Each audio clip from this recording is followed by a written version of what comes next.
উত্তর গাজা উপত্যকার জাবিলিয়ায় যুদ্ধবিধ্বস্ত বাস্তুচ্যুত মানুষের শিবিরে এক অসাধারণ দৃশ্য নজর কেড়েছে।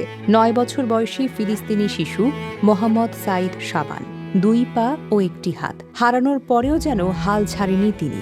শারীরিক সীমাবদ্ধতাকে জয় করে তাঁবুর ভেতর ফুটবল খেলা ও ব্যায়ামের মাধ্যমে নিজের স্বাভাবিক জীবন ফিরে পাওয়ার চেষ্টা করছে সে।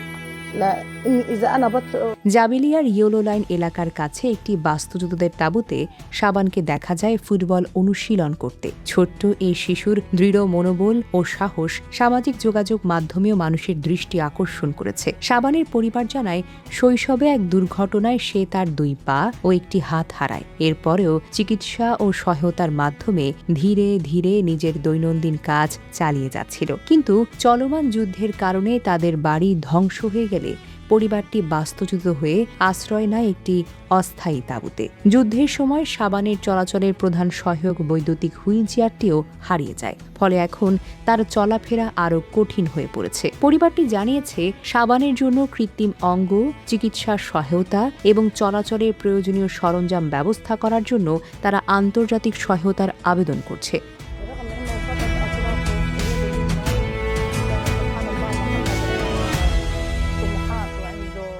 ধ্বংস, অনিশ্চয়তা ও কঠিন বাস্তবতার মধ্যেও তার ফুটবল খেলা ও ব্যায়ামের চেষ্টা প্রমাণ করে, ইচ্ছাশক্তি থাকলে প্রতিকূলতার মাঝেও কিন্তু এগিয়ে যাওয়া সম্ভব।